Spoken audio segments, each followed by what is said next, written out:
When you start your business, no one ever prepares you for what's in store. So, finding someone else who just gets it is sometimes the thing that can keep you pushing toward that big business goal. We're turning our Zoom coffee chats into a weekly, unfiltered podcast for online business owners. They were so good, we always wanted to record them and repurpose them for content, anyways. And that's on being a social media manager. I'm Jessica Sheehy. And I'm Madeleine Digan, and this is #managed.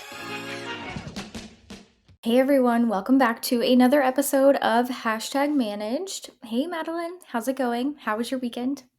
Good. How are you? How many episodes are we in and we're just like, wait, hold on. We're just gonna keep talking on top of each other. We have to leave that in because that was real. Yeah. Yes. How? I guess I'll go with my weekend first. It was good. Again, I feel like every episode lately I've been talking about how obsessed I am with Masters of the Air. But again, that's like what I do on Friday nights. Brennan, we cook dinner and then we watch Masters of the Air. I love And them. I'm obsessed. And then also, I don't know if you saw or if our audience saw, but my favorite TikToker reposted one of my stories last week, and actually it was the Buzzing Blonde's 6th birthday last week, so it tied into that. So that was the highlight of my weekend/week last week. But yeah, how was your weekend? Yeah, I love that. That's pretty eventful for so many big milestones to hit. And I love a good lately I'm like I know I think we're both alike. We're both homebodies and like that, but we also can go somewhere and like enjoy and travel and do things too. So I feel like life's about balance. So I like Mm-hmm. that. But yeah, my weekend was also pretty uneventful, which I feel like is really boring, but that's what we get when we start really recording these episodes in the middle of winter. And we had a snowstorm, so I've been Oh cold. yeah. I And I haven't been doing anything. I've been more of a homebody than I ever have been. I think I did like home organization projects, which I love. Like that is my favorite. I have a lot of favorite sides of TikTok, so full disclosure mm-hmm. there. But one of my favorite sides of TikToks are like home organization. I just love it. I love all of the like organization, the color coded fridge, the look at all these cool gadgets that I'm packing on my trip. Like I love those videos. They're very Do you comforting. do you watch the home edit? Yeah. Oh yeah. Oh, yeah. Oh, okay, yes. Yeah. I love that for us. I love them. And Yeah. their Instagram. Their Yes. Instagrams, oh my gosh. Um, I was just gonna ask you something and it just went out of Oh, mind. I do. While you think about that, Madeline, I do have a confession for everyone. And Madeline, you might have some advice on this. And I haven't been in one of these in a while. I am in a reading rut.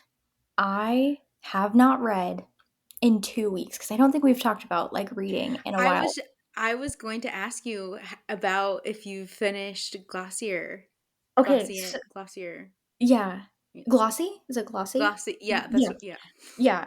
I probably have like 20% left in the book. And why I can't finish it, I don't know. But I am in such a reading rut that it's so strange. And okay, if I, in years past, when I've gotten in a reading rut, I will turn, I think I talked about her being my like comfort author on this podcast before, but I will turn to a Frida McFadden novel because I can read through it in a day. And I have read all of her novels and her short stories, and I don't think her next book is being released until sometime this spring, which I think like late spring. So I have a lot of time before I add that to my comfort. So I don't know why I'm in such a reading rut. I think part of it is I'm consuming a lot more like Instagram and TikTok content than I have been. Like it's award show season. I'm like watching Mhm. those. I'm watching the Super Bowl ads. I'm watching content. I'm more interested in like what influencers and creators are posting that I'm following, which is maybe part of it. So I don't know. I'm in a reading rut. Hopefully next week I can be out of it. I can report back on finally finishing Glossy and maybe starting another book. I forgot to tell you. So my mom, she texted me. Oh, let me also back up here. My mom and I, let me, I feel like I'm being like back up, back up, back up. So when I was little, I feel like this is important information for you and our audience to understand my reading journey. So when I was little, I have ADHD, and I didn't read at my grade level until 3rd grade, which, I mean, if you think about that, that it took me a while, while to catch up to Mhm. everybody. But after that, like, I've been a bookworm. And so, Mhm. anyways, my mom and and growing up, my mom would always like read the books that I was reading in class in school to kind of like help me comprehend it, study it, whatever. Now we just like, I think, have our own little book club ourselves because we like similar authors, and just it's always awesome because I always, whenever I go to Barnes and Nobles, I'll use my mom's card, and sometimes I get like the percent off or like a free coffee or whatever. But Mhm. she texted me last week and she goes, "Have you read this?" And it was the handmaids, Oh, The by, Handmaid's Tale? yeah, no, no, no, but it was by who did you just Oh, say? Housemaid. Yes, thank you, sorry. Yes. I'm like, I'm "Wait, like, Handmaid's Tale." I'm so sounds confident. like yes, handmade. But yeah, no, and I was like, "No, I haven't read that one, but I love that author," and I told her, I was like, "Also, Jessica, my co-host, loves that author too, and I feel like I've heard her mention that one." Mhm. So I just thought it was funny, and I'm going home this week. Oh, I just remembered also what I was going to say in the beginning. You said that you had a snowstorm. I'm on my way back to Indiana tomorrow, actually, to see family and friends, but also to, guess what, guys? Yep, get my hair done because I'm going home It's to Indiana. happening. Yep, it's happening. Um, and I'm gonna steal that book from her when I'm home. So, Yeah, and where I was going with that too, it's, I know it's a snow blizzard there as well, and I'm not looking forward to that because it's sunny and warm-ish down here in Charleston. To me, yeah. I'm like, it is kind of chilly, but then my mom's like, "Is there snow?" And I'm like, "No, but it's cold." Mhm. Yeah, it's a different kind of cold. Like, I think if you like Charleston, like I'm from Tampa, if you guys are listening, didn't know, like there's a different kind of cold when it's cold in these warm vacation spots. Mm-hmm. And it's so different. Like, I mean, please don't come for me if you live somewhere that's even colder than where I am now. And I'm saying this, I'm a Floridian, keep that in mind. So, full disclosure. And so, like, 50 degrees in Florida is equivalent in my book to like the 30 degrees that is here. Mm-hmm. Like, and again, that's 20 degrees difference. And so, anyway, I get that. But oh, so exciting that you're going and finally going to get your hair done, which I know is so exciting. I actually had a hair appointment on Friday. So I feel like maybe that's why my whole like weekend was off because unfortunately I had to get pushed back. Which is fine. It's happening, I think, not this Friday, but next Friday. So I've got something to like look forward to. It's like We're happening, but both I gonna was be we're I feel like we're both yep. gonna be like living our best lives here Mhm. soon. I Yeah, mean, we're we gonna already get are, our but personalities back when yes, yes. Hmm.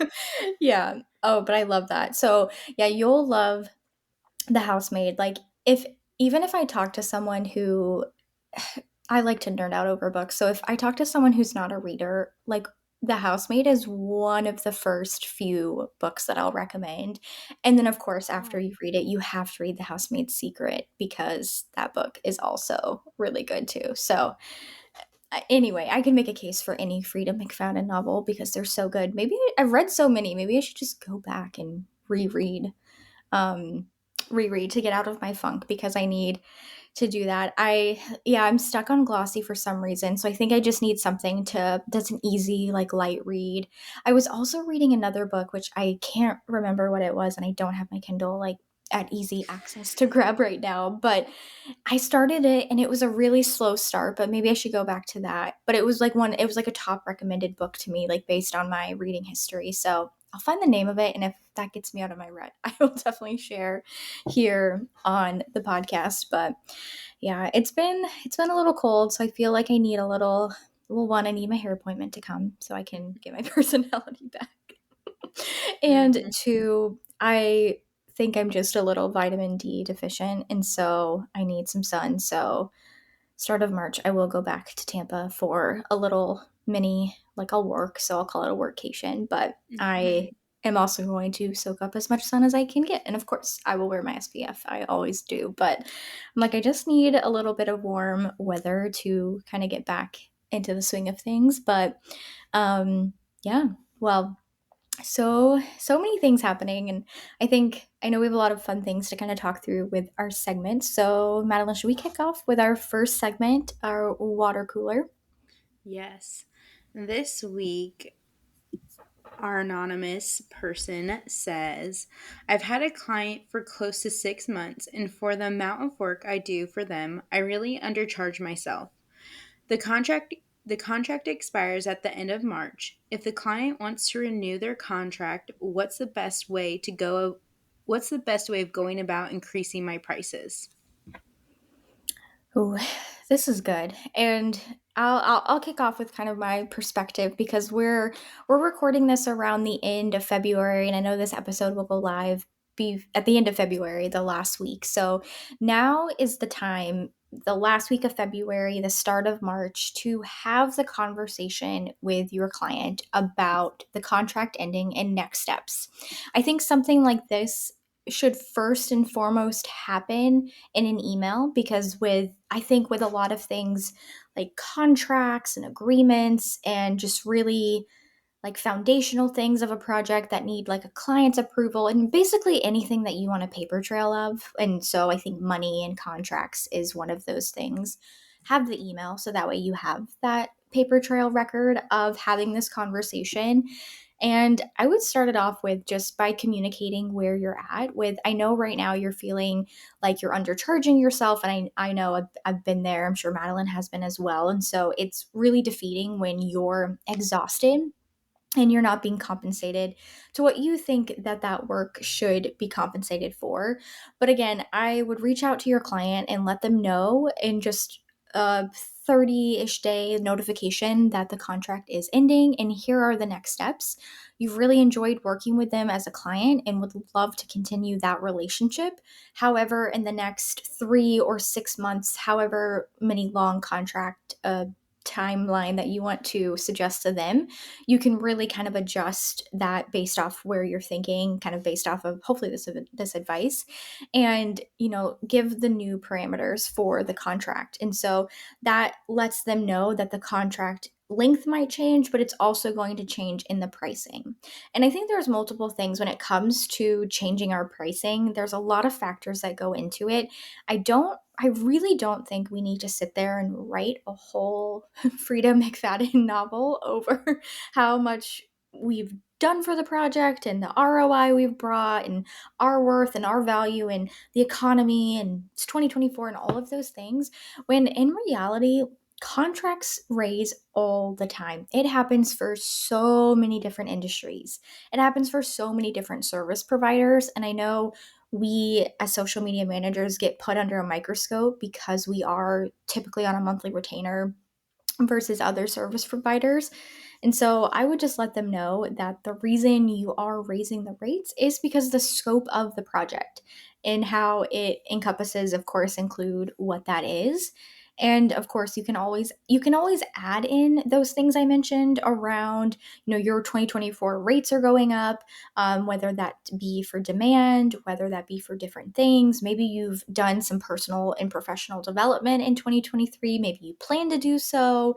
There's so many different things that can play into that. And you can certainly include that in your email, but I don't think that you need to, really kind of harp on it and go in depth. And so, long story short, send at least the 30-day notification of the contract ending and have it be next steps, because it really is next steps in terms of you proposing a new contract, a new price, and add in those steps for that client to sign and accept that contract right there in the email. We don't really want to add a lot of back and forth in email, because I'm sure you don't want that. I'm sure your client doesn't want that. And so you're proposing those terms and can kind of go from there. So yeah, I think that's really everything that you need to include when it comes to sending that email to your client. And just know that you don't need to prove anything in that email. Just send it factually. One thing that I've been doing in 2024, which to be honest, I probably should have done this a long time ago, I'm trying to cut out I think we talked about this too in like an earlier episode, but I'm trying to cut out the fluff in my emails. I'm always that person who, well, one, I'm always putting a million and one exclamation points. Like I use emojis. Like, I'm sorry, I use that way to express myself. And so I don't do emojis in professional emails, but I do exclamation points. So I'm trying to just get to the point.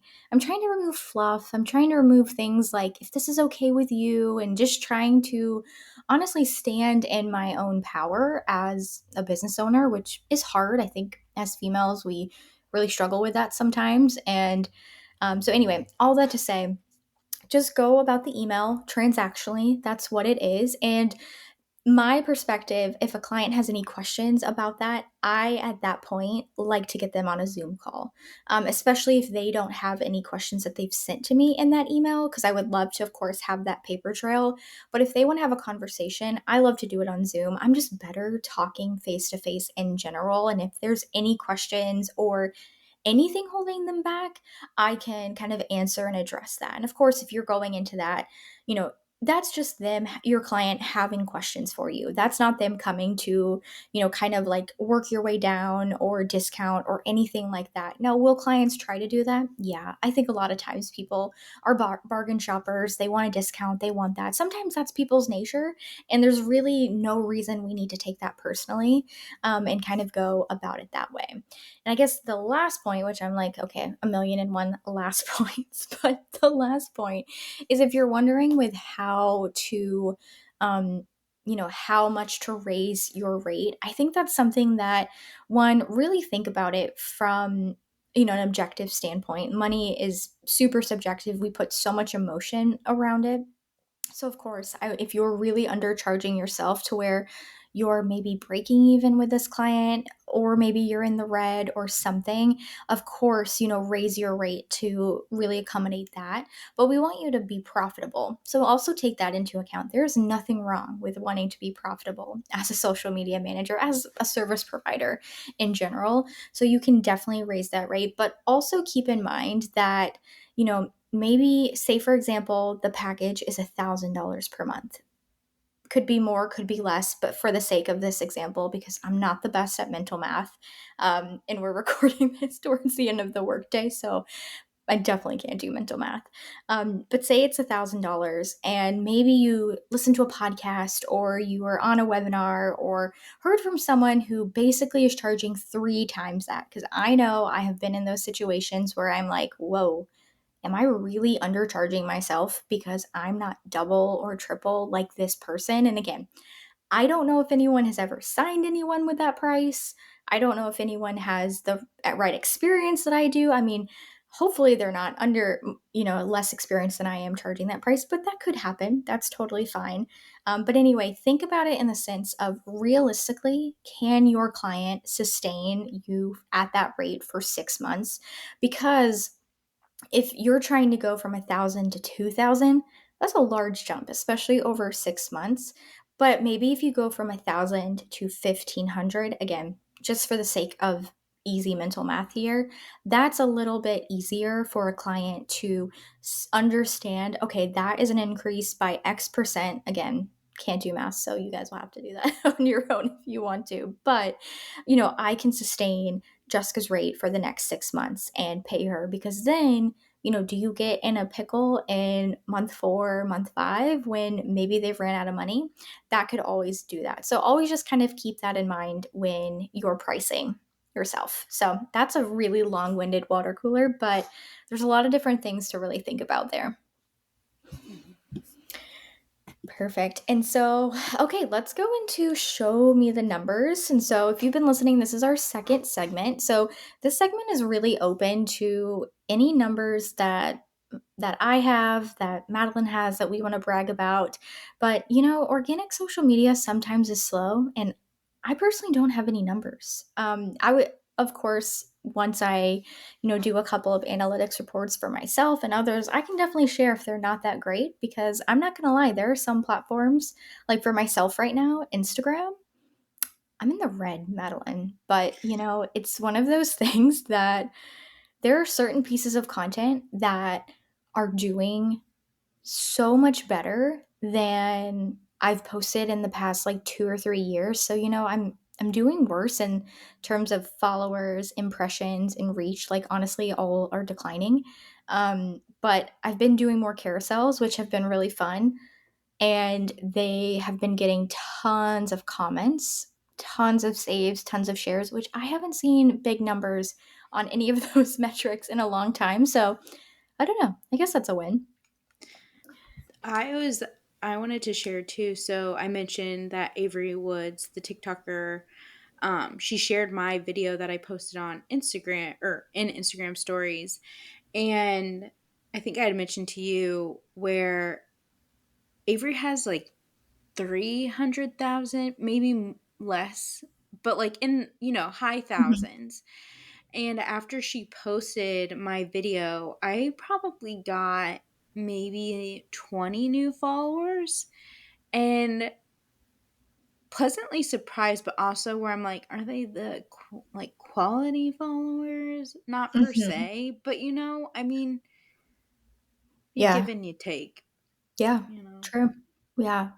Interesting. Yeah, no, that's a good point because I know I've had a lot of like conversations with clients recently who are like wanting to really branch into influencers and content creators, which is really exciting. Hmm. But at the same time, their perspective on it is if we can just get them to post, if we can just get them to comment. I'm like, comment? What? I'm not going to be impressed. Like who who is going to be this person commenting and all of these things? It certainly can't be one off, but no, that's interesting, and just to know that not all of those people are great followers, but maybe Yeah, a few of them are, which I think is a great like win from that, and honestly, just in general from Avery reposting anyway. right. And something else I thought about where it was awesome to see her repost me, but to me, seeing her fall like hit the follow button for me, that would have been awesome.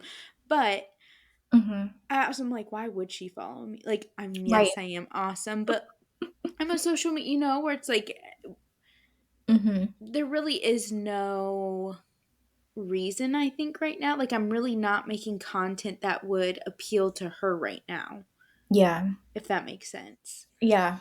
No, that makes sense. That makes sense. Okay, and that brought up a really good thing that I've been thinking on because from our very first episode, and maybe even when we recorded the trailer, so that was, start of 2024. I really set out for 2024 to be the year that I really embrace my personal brand. And I'm not going to lie, it is really hard to be the person in front of the camera. I love my comfort zone of being a social media manager, and I don't think we talk about that as much anymore. And so I I'm now finding more clarity, and I know like all of the different ideas that I have that I just want to post, like, and I think that's the kicker for it for me. I want to lean into my personal brand, but I don't want to do it strategically. I don't want a content calendar. Yes. I want to do it the way that I would like not advise a client to do. And Yes. I just I know, but that's hard. It's like, wait, Yeah. it's not natural. So that's what I'm struggling with. I feel so seen right now, and I honestly posted something similar this past weekend because I saw that you saw it, but I made a TikTok talking about bringing Libby Lou back. Yes. Jessica, I'm when s Okay, let when me talk, or let me yes, let you talk. yes, Sorry, yeah, let me let you talk, and then I'll talk. when I tell you how hard and how many takes I took for that, like Mhm, these whole getting ready videos are so, like, cuz a good getting ready video, you tell a story mhm. or you tell a story. Yeah. I was giving an idea. it was super long. I knew it was long. I let me also say, and this is what I kind of talked about on my story, tying this all together. I still send my sister and some of my friends videos that I create before I post them because yes, I am still, I don't want to say insecure, but like I don't know. That is just how, like, I just, maybe it is that like perfectionist in me. Mhm. That's what it is. Let's call the kettle black. Yeah. Like, that is Yeah. what it is. But I also know that my friends, like the friends who I send it to, they're also my friends who they probably aren't going to like or comment on it because they've already seen it. And honestly, they prefer it that way. Like, they feel like Mhm. they get to see the show before I like release it or whatever, you know? Yeah. And when I sent it to my sister, she was like, yeah, it's super long. I only got to like, I forget how long the video is, and I was like, "Thank you for your honesty, Lib. Thank you if you're listening right now. You know how I really feel." But, Yeah. I knew, I told her, I was like, "I know that it's long. I know that not many people are gonna make it to the end of this video." And I think selfishly too, it's been kinda cool to look at those insights to see how many people have watched the full thing, but I will Mhm. say that it has done well. And again, this is on TikTok. I don't think I started off by saying where I posted this video, but it's on TikTok. Mhm. And I posted it to the Buzzing Blonde because it had to do with beauty. And similar to what you're saying, so I think you honestly inspired me to create my personal, like a personal TikTok, because Mhm. I too like want to work on that personal brand. Just post for me, post like kind of remember why we got into this. Like, where it's like, I Mhm. honestly know it'd be game over for people if I, like, Mhm. actually taking a TikTok seriously. And I Yeah. think we'll work up to that, but it's just like, again, it is hard. And but similar to what you were saying too, it's just like, I agree. I like don't want to have a content calendar. I want, but then I struggle too because I'm like, okay, Maddie, but you know that if you want to see success on TikTok, you have to be consistent. And honestly, you Mhm. have to post like 2 to 3 times. Like, it's the social media manager in my brain being like, nope, Mhm. like, joke's on you. Yeah. No, I think it's funny you said that too because I think a part of me is struggling with it's nothing I think crazy, but I think we have just shy of 800 followers on TikTok and guys, that has been a struggle. That has been a struggle to get to 800, let me tell you. And that has been many times of testing lots of things, starting, stopping. Right now, like what we're doing that works is just and we're scheduling it all in later. We're really not doing too much native in app. And so a lot of the things are podcast clips, which is honestly from 2023 hashtag manage podcast episodes. We'll eventually get to the 2024 ones when we, get to that point in not being so scheduled out in later. And so it's a lot of different things. And it's really specific to like social media and just the social savvy brand in general, which shares a lot of different things. So I think I've gone back and forth, and that's why I just can't post, is to where I'm like, okay, do I post on my personal?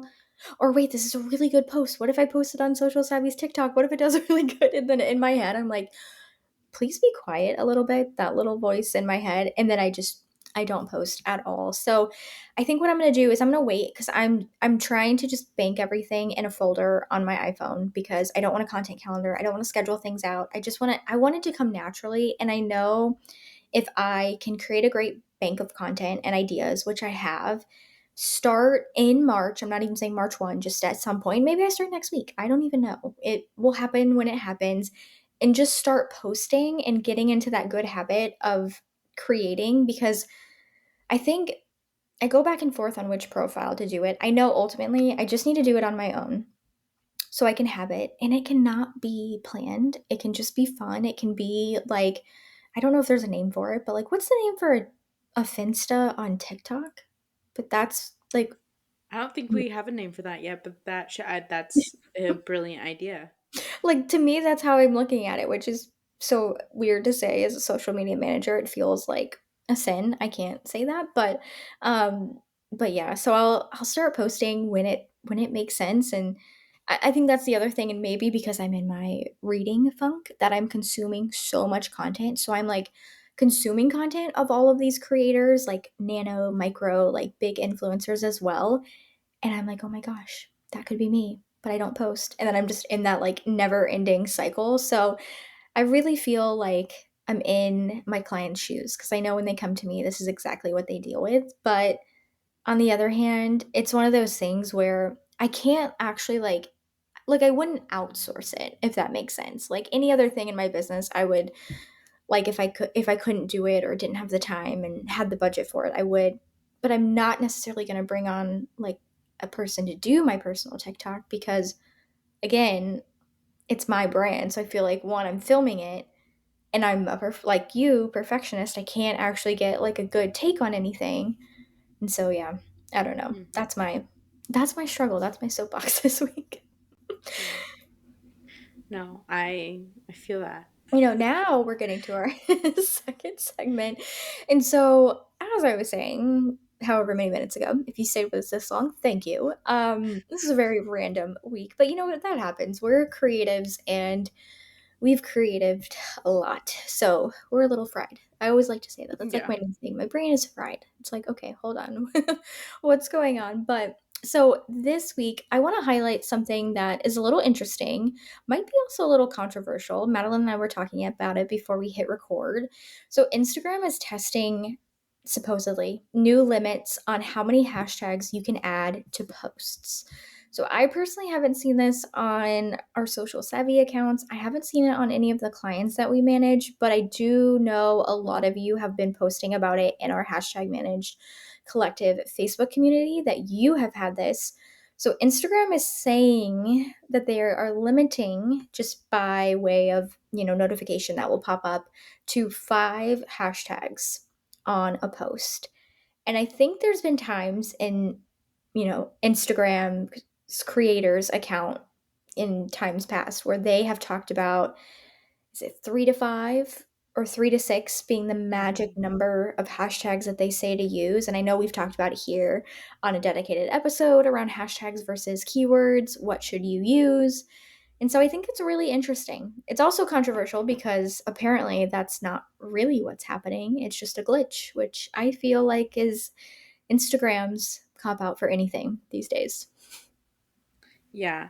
No, I read this too, and I seriously contemplate. So every Monday, I send out a newsletter called the Monday Buzz, and I highlight social media updates and news just so that my audience and clients know what's going on. So shameless plug there. If you want to be on my newsletter, shoot me a DM, say like newsletter, and I will shoot you the link to be on the Monday Buzz.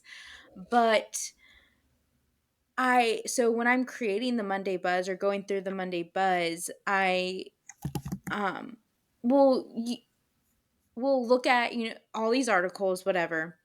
And this one came across not my feed, just I found it. And I got excited because I was like, "Ooh, this is," because instantly my brain was like, "Ooh, it looks like Instagram's finally gonna settle this debate once and for all." And then it was like, Mhm. "Oh, just kidding, it was a glitch." And I'm like, "Was it though?" Because I feel like you guys really want to make this a thing slash happen, but you and I both know that hashtags really are still relevant because I mean, look at TikTok for instance. Like seriously, Mhm. people are using like we're using hashtags. It's just Yeah.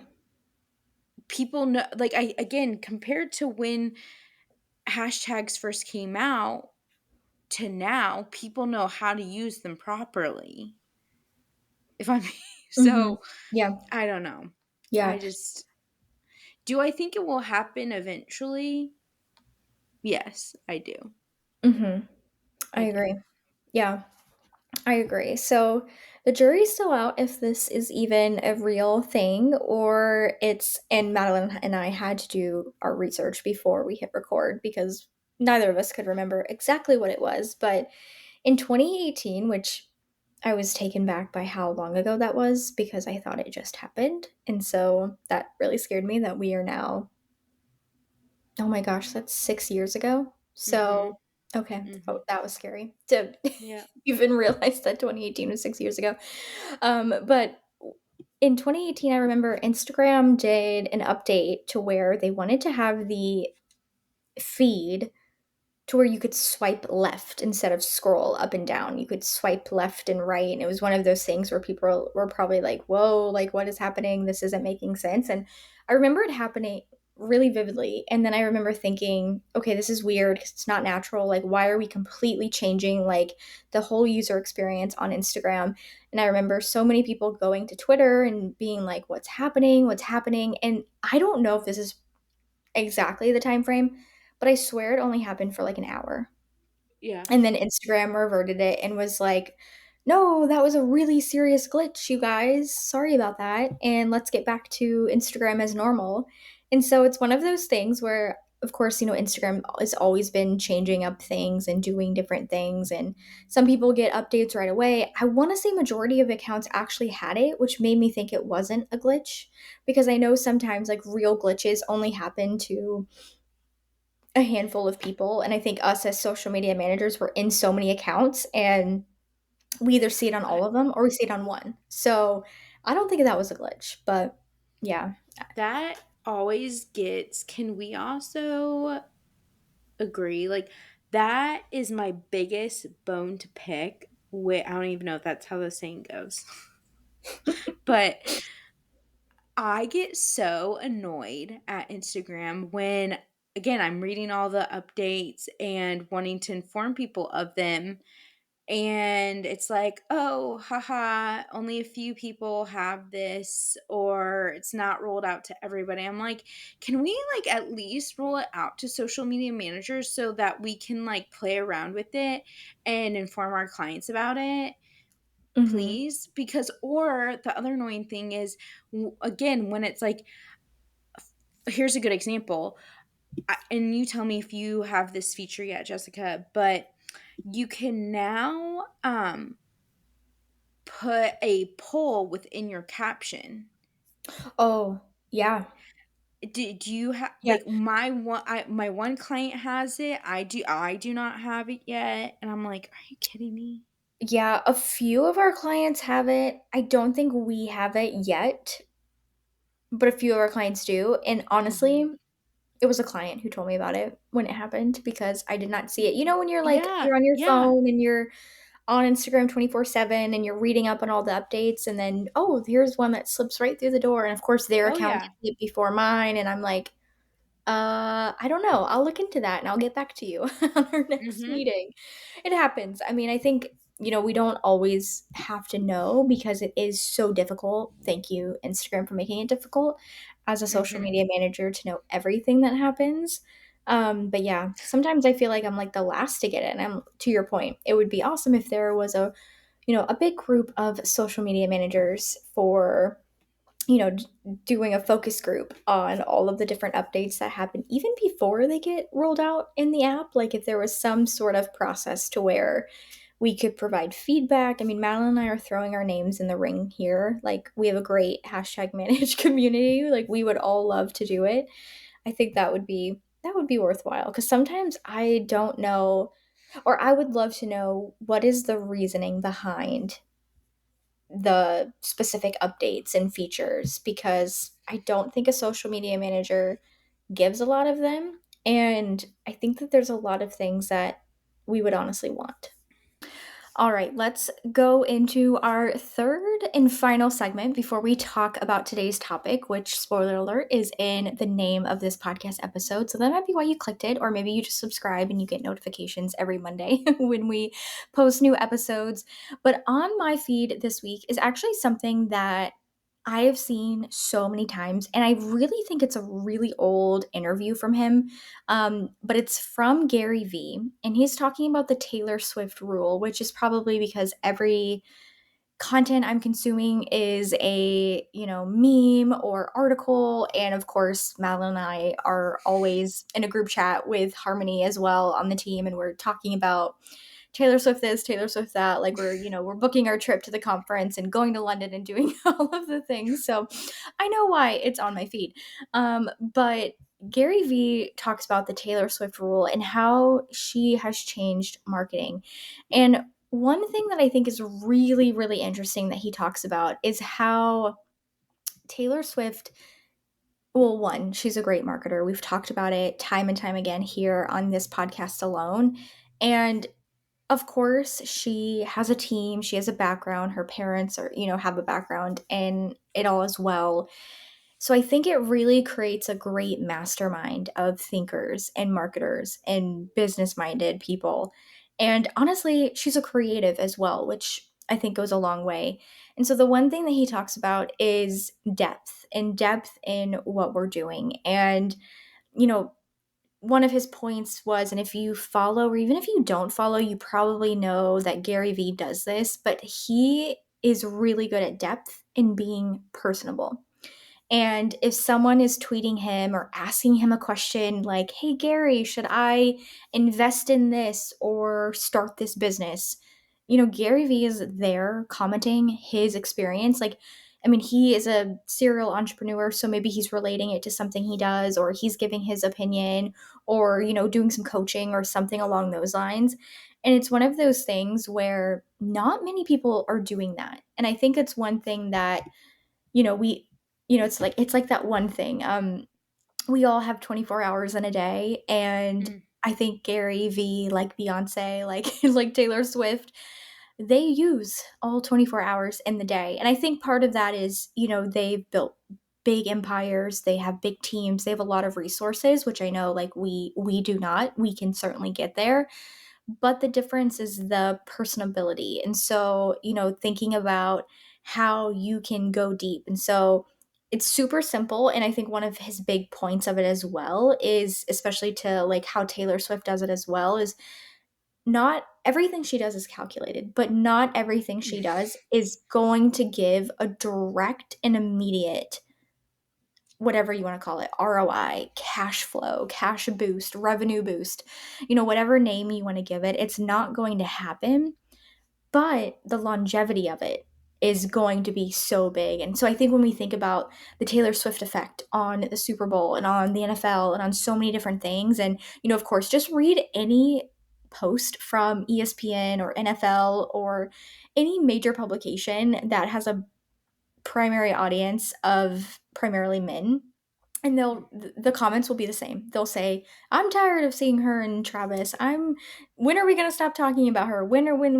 And it's all really just a buildup of everything that she's done since then. So I think that's something that, and I think really ties into our topic for today as well, that we'll kind of go deep is that you don't have to do the most to make the big impact.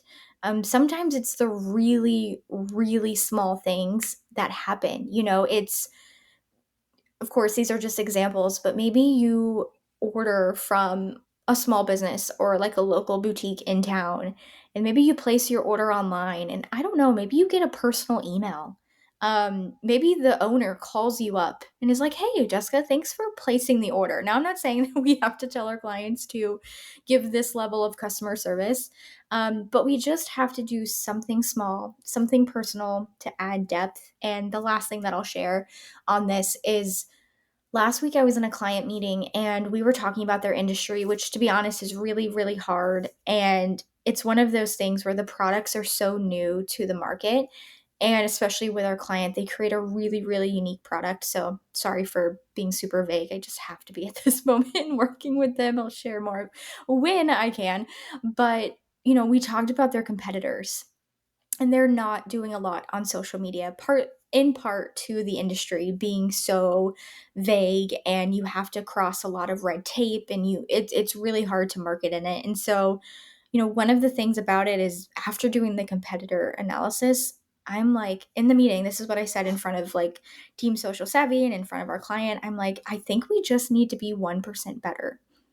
They're on social media, they don't reply to any comments.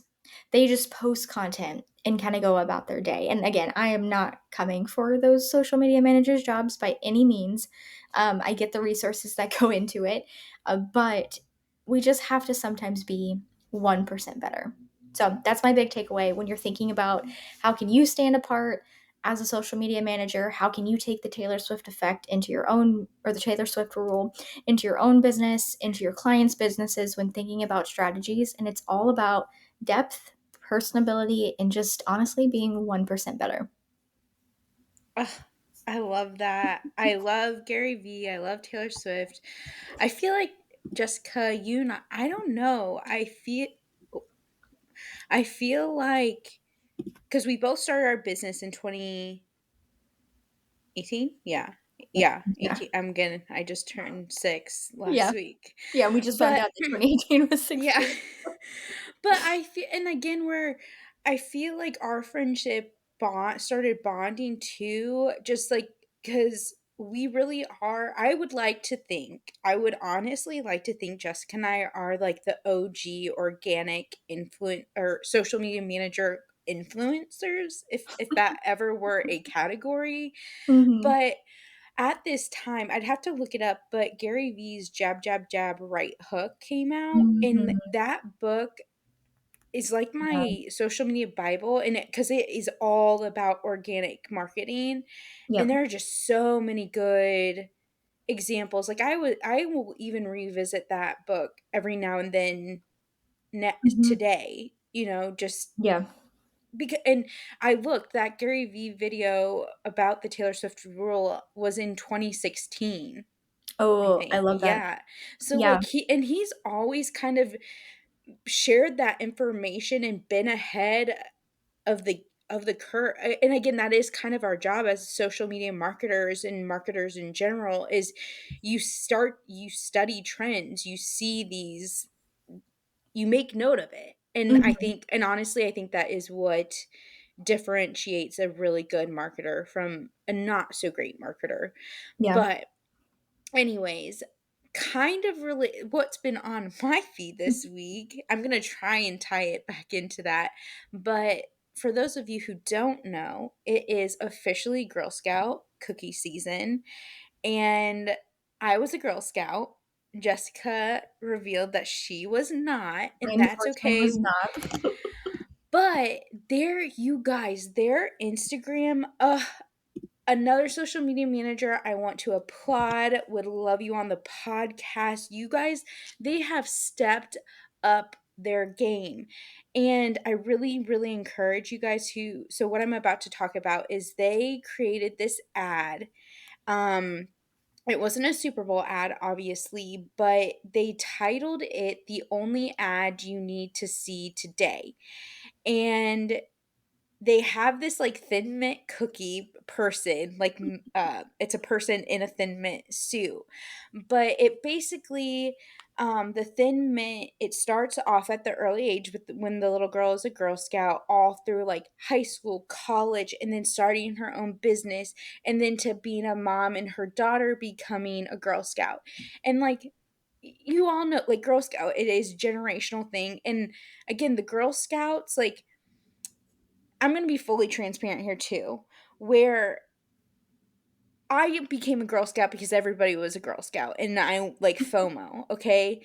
Little did I know that actually, had I probably taken it seriously, like, it's a true entrepreneurial journey, because it Mhm. really does. And so that's kind of what why I'm applauding their social media manager, because it's just like, it truly is like, it is showing these girls like money management. And like, that's kind of the thing I wish, because my mom, obviously, my parents, like, if you were a Girl Scout in the 90s, like, your parent most likely took your little cookie sheet to their work, and like, you got your cookie sales, like, you Mhm. did, you literally didn't have to do any work. I've already told Brennan, I was like, "I'm gonna be that mom. I'm gonna be like, you gotta work for it." Because again, he's like, "Of course you will be, because you're literally the mom who started her own business." And I'm like, "No, but like," I was like, "Seriously, I kind of wish my parents would have made me work for it a little bit more, because it does teach you Mhm. money management and just so many other great skills." Mhm. So, and just kind of with the personalization though, I love, because obviously, my child, ugh, my poor unborn children right now, where I'm like, I'm just gonna have so many ideas. I'll be the mom who will be like, "Oh, like let's do this," and they're like, "No, mom." Like they're gonna be like, "Can you just take the sheet to Mhm. your?" I'd be like, "But I don't have work, so you're gonna have to work for Right. it." Yeah. You're Um, looking at the whole C-suite right here. exactly. Um, I do have to ask. This is just a side note. Do you have a favorite Girl Scout cookie, Jessica? Ooh, honestly, it changes. Like, I think my tried and true is a Thin Mint, but I also love a tagalong. So, Oh, okay. yeah. What about you? What's your favorite? Agreed, Thin Mints, but this gonna you're gonna find funny. So my second is a Samoa. Love Samoa. Ooh, love Grew some. up, so we never had coconut growing up because my dad hates coconut. He's not allergic to it. It's just like he just doesn't like it. So I feel like I was deprived of coconut growing up. So now I'm like obsessed with coconut. But Mhm. the thing about tagalongs, I love chocolate and I love peanut butter, but I don't know what it is, but I do not like tagalongs. Like Mm. I can't explain it. And Yeah. everybody's like, "That's so weird." And I'm like, "I know. Yeah. It No, doesn't I make get that. sense." Yeah. Yeah. But yeah, so No. that's what was in my feed. I Mhm. feel like yours was more like marketing heavy, which was beautiful, and I'm just like, "Oh, cookies. Cookies. Yep, it's cookie season." No, 'tis the season. No, I'm here for Girl And Scout cookies. Yeah. they just like, I love their Instagram because they've been bringing back like archive pictures. Like I have it Mhm. pulled up right now, and I kind of have an idea of what I honestly want to make it into a meme. And it's like these. It looks like it's probably from the 50s, and it says "Cookie money is camping money," and I really want to like screenshot it and like put things over it where it's like cookie money is blank, you know. I'm like, ugh, Mhm. to me I'm like, they missed a good opportunity, or maybe the social media manager wants it to be turned into a meme, because if you look at the other picture next to it, and I sent it to you in Harmony, and it was hilarious. I don't know what these cookies are, I've never had them. um but it's they took these cookies out of the packaging, and they're like floating in a bathtub, which I think is hilarious because self-care, you know? Mhm. Um, Yeah. No, I love that. I think that no, I think those 2 posts I'm looking at the feed now because of course I had to go over and see yeah. what was on the feed. I love that. I think that could really be like a good memeable moment. So I really hope that does become, I mean, maybe We're we just like are exactly, oh, trailblazers no, in for starting sure. it. Yeah. And then the whole like who knew it floated, but that's what we need to know. Like I'm here for that. Anyone who is like self-care is about balance, you know? Like I do my morning workout, I come Mhm. home, I eat more than the serving size of Girl Scout cookies. Like to me Yeah. that's balance. Yes. And also, the last thing I'll say about the Girl Scout feed is you can honestly tell, like, and this is just something that I'm sure you do with your clients when you're like doing an audit, where it's like, I always will trip up my clients where I'm like, can I tell what you do and who you are in the first 9 feed, like in the first Mhm. 9 posts? And I feel like in their first 9 posts, I can tell you that they also are targeting moms and daughters. Like, where it's like, this is such a Yep. fun feed that, like, if, again, this comes back to the age thing, like, I'm like, oh my gosh, are these 10-year-olds on Instagram? Chances are, like, yeah, but like, this would be an account that I would like be more than happy that my daughter followed, because it's Mhm. educational, it's fun. Mhm. Yeah, and it just, again, Girl Scout has been around for, I don't know how many years, but just Yeah. a great mission and organization. That's the word I was looking for. Organization. Agreed. Agreed. Yeah, no, I love the feed. I think it's really, really fun. And I love those two posts. I hope they keep doing more like that and love whoever is the creative behind that and who if their intentions were it to be that great, isn't that so funny? Sometimes Yeah. I'm sure you've made posts like this before, Madeline, where like they do better than you expect, and you're like, wait a minute, hold on, pats myself on the back, like I'm really good at this, and it Mhm. goes absolutely crazy. And I think I shared on a Show Me the Numbers a while ago. We had a client reel go absolutely viral and like I think 2 million views, like 2.5 million views, and it was one of those things that we literally thought about it in like 10 minutes during the content day. Like it was not one of the planned out ones. I mean, those are doing well. They're doing well. Mhm. But it was one of those things where we just thought about this really funny moment as we were literally filming. And we're like, hey, let's film it. And we did a couple of takes and then we posted one of them as a reel and it did really well. So it's just sometimes it's those like simple things. And I think we can get really attached to different things. I mean, we could really do a lot of things with, I'm sure, the Girl Scout feed. And I think sometimes you get too close to, like we've talked about here before, you get too close to what you're marketing. Sometimes you need to just kind of be in it and, okay, what should we really create? Which I think kind of ties really nicely into what we're kind of talking about today with, Mhm. how do we really lean into that? So let's dive into that topic. So, if you read, of course, the title of this week's episode, we are talking about the cocktail party effect. And if you haven't heard about it, this is something that we think is a great resource to know and just understand it. And it's really simple and straightforward, but it really does have a great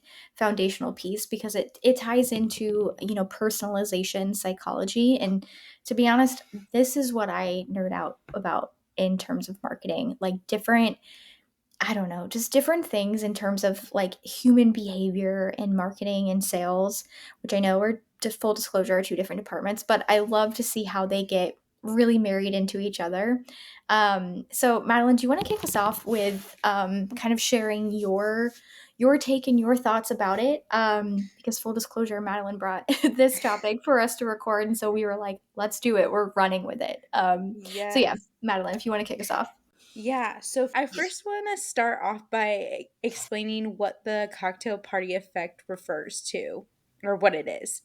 And so it's the phenomenon where an individuals can focus their auditory attention on a single conversation or sound source, even when there are multiple competing conversations or noises occurring simultaneously in the same environment, much like being at a crowded cocktail party.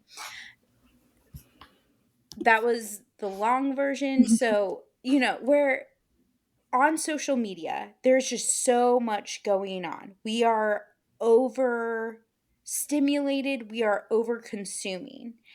And what really made me think of this topic idea was, again, Avery reposting me. And one of my past clients sent me this other video, honestly, talking about the cocktail party effect. And she laughed because she's like, I feel like you literally just did that with Avery. And I was like, huh, funny enough. Like, if you think about it, I did. Like, I had a feeling that because earlier in the week I had mentioned her listening to her podcast, and I think Mhm, she like liked my story, whatever, and we mhm. ran with it. And again, I didn't want to be that creepy follower. Also, let me also say, I hope that you guys listening feel the way I do or did when Avery posted me. Like, I hope that if you were to see me reposting what you posted, like with hashtag manage, like that it would spark joy. Like, that's honestly, I just hope that for us. And Amanda has come Mhm, over from the hashtag manage collective, and again, that's something I talked about in my feed this weekend as well, where this has been the greatest opportunity, just the communities. And I feel like this ties into the cocktail party effect because, again, I'm starting to get more of the hashtag managed collective community coming over to the buzzing blonde, and again, vice versa. I'm hoping vice versa. Mhm. And just when you can personalize things. So again, the reason why I think Avery even reposted my video is because I was talking to her. Like, so many people are tagging her, commenting. So I laugh when Jessica said in the beginning, where if a client who's wanting to get into influencer marketing and just, playing around with that sounded so weird, you know, Mhm. getting involved with influencers, where it's like, cool, their comment means absolutely nothing. Like, where again, it's almost like, where's the ROI on that comment? Where it's like, Mhm. that's cool, but we can do better. Like, we Mhm. can, again, where try and get, especially if you're wanting to, okay, I'm getting excited here. I'm getting excited because I'm coming back to life. Where, let's say, because again, let's bring it to organic marketing, right? Let you have zero budget to work with influencers, right?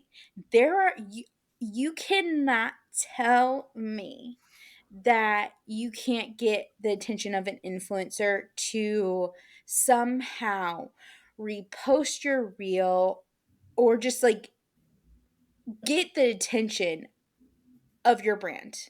I hope Mhm. that made sense. Yeah. So, like, where I'm going with that too is, with this cocktail party effect, if you were to make some type of Instagram story or a reel or a post that is talking about it, your like target audience's ideal influencer, create the content for that influencer and watch that influencer comment, like, probably Mhm. share it, and then yeah, you I could almost guarantee, again, if it's good content, guarantee you, with that share, if they were to share that to their story, that you're going to get followers, like good followers that you want to Mhm. your feed.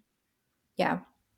Did I do a good job of summarizing? Yeah, no, that was perfect. Yeah, no, I liked the full explanation of it, and I love that, of course, the timing is great with, with Avery, resharing to her stories what you had shared, Mhm, and I think that is one thing, and it kinda goes into, we I think, and I have this conversation, I think, with a lot of people to where it's always the idea of more. Like mhm, like let's talk to, and maybe more is not the best word, but let's talk to more people. Let's talk to everyone. Let's, you know, you think about it in the actual like cocktail party in real life where you're not going to walk in and just start screaming to everyone in the room and kind of talking at the room instead of talking to someone in particular. So, I think that's something that I see a lot of brands do it. I see them do it in ads. I see them do it in organic social to where they're talking to so many people.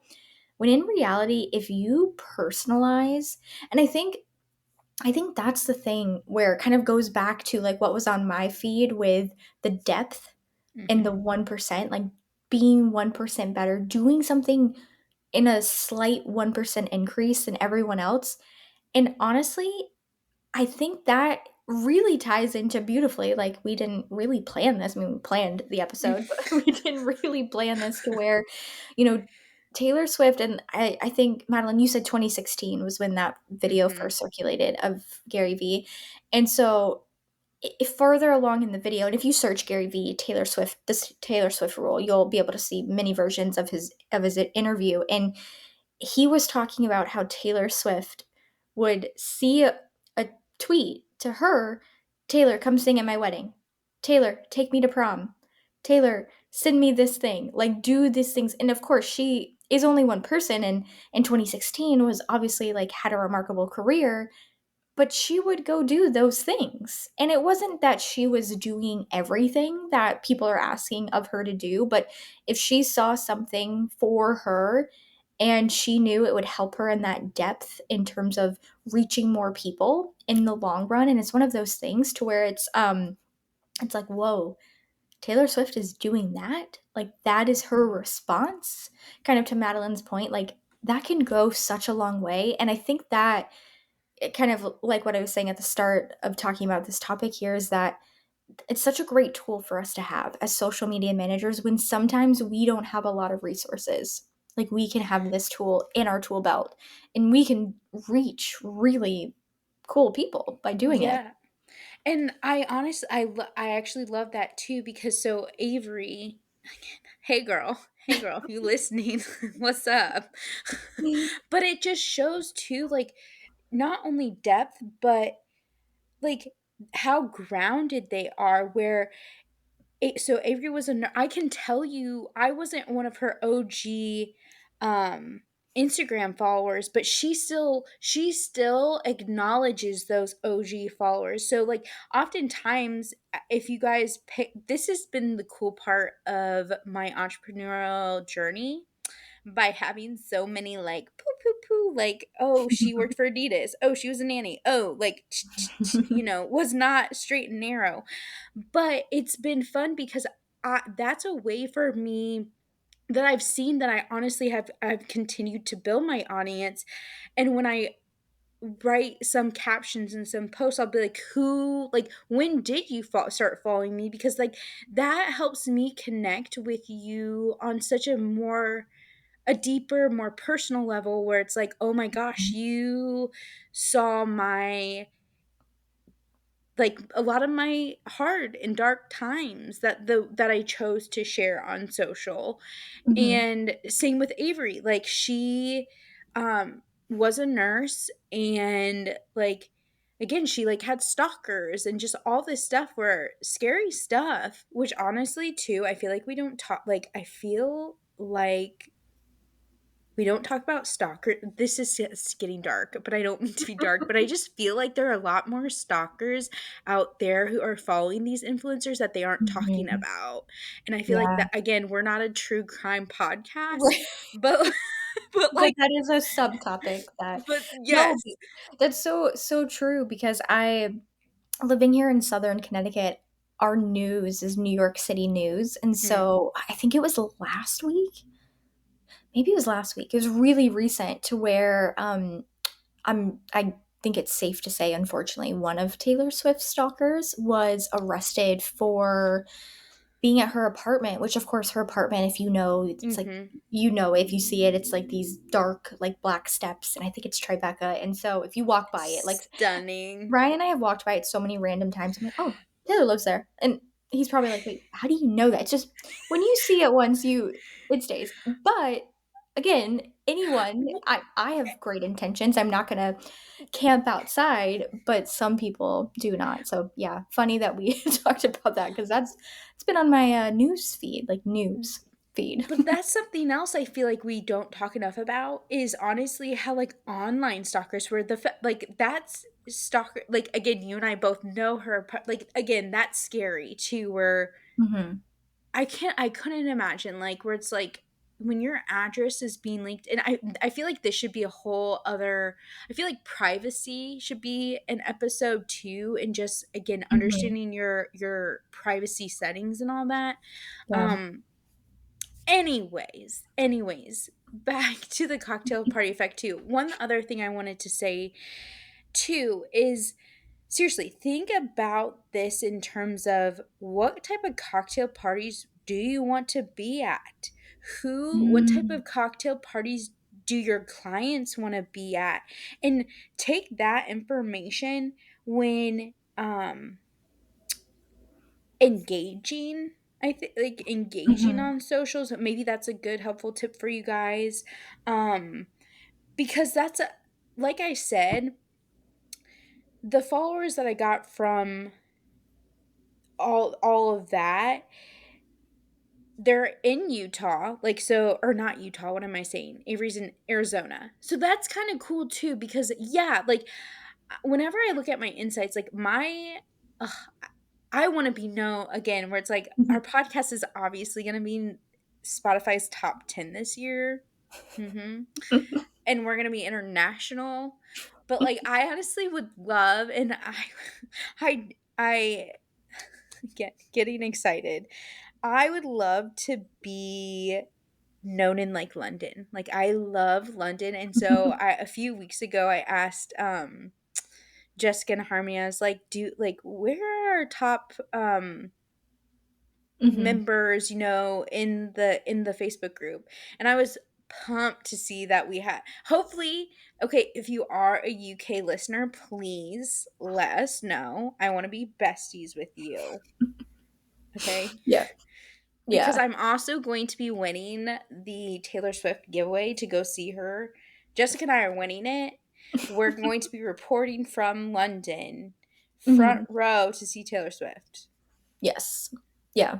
Yeah. Yeah, we're Like, we're already there. We it's, yeah. basically won. So we're putting it into Yeah. existence for that. Yeah. Yeah. Yeah, and that's why Yeah. Taylor is always and forever will be all over our Are. feeds from here on out, as she should be. There's a lot we can definitely learn. But no, I love your last point on like what cocktail party do you want to be at and do our clients want to be at, because I think we can really take this and I think, I don't know, not a psychology podcast, but I think that's what we can take with this and how it integrates so beautifully into marketing with how do we put it in different areas of what we do. And maybe Madeline and I are just nerds and we like this, but I know you guys listening too also are equal nerds with us and like this side of marketing as well, because it can really expand our knowledge of social media marketing, organic marketing, and I think it really goes such a long way. So, yeah, we would love to hear how, one, have you guys ever heard of the cocktail party effect and personalization psychology? Is this new to you? We would love to know. Please jump in our Facebook group, the hashtag Manage Collective, and let's talk about it in our thread. And of course, if we can brainstorm with you, and of course other listeners of the pod can brainstorm as well, if we can brainstorm any ways that you can effectively use this in your business, definitely let us know. So of course, as Harmony has deemed as one of our most said phrases, shameless plug to join the Facebook group. And it's one of those things where you say it and you've been called out for saying it. I'm going to keep saying it more, so it's just going to happen. It's going to be one of those key phrases for us. But Madeline, any closing thoughts before we close out on this week's episode? Let us know what your favorite Girl Scout cookie is. Let's Oh, debate that too. yes, And on the that thread. yeah, that needs to happen as well. We need to know what that is. And that's going to be our poll as well. So if you're listening on Spotify, there are some really fun poll and Q&A features. So we'll put up a couple of options. I'm sorry, I think we're limited in poll options. If I can put in other, I will do that, and if you guys can type it in, I will do that. But I'll also put it in the Q&A so that way you guys can put in your answer, because I don't want to leave any cookie out, no cookie left behind. And so, yeah, so fun. So definitely let us know what your favorite Girl Scout cookie is. And thank you so much if you made it to this far in the episode. And we look forward to talking with you and being in your AirPods next week. Don't forget to join our free Facebook community, and we will chat with all of you in our weekly thread posted every Monday after our episode so we can deep dive into all of the things. Thanks so much for listening to this episode. If you haven't already, hit that follow button, and if you really love us, be sure to subscribe wherever you are listening from. And if you want to be one of our online besties, you can shoot us a DM over at hashtag managed on Instagram and let us know what your biggest takeaway was from this episode. Or, you could also share all your deepest, darkest secrets. Kidding. But we mean it when we say you can shoot us a DM. We love building real, authentic relationships with you.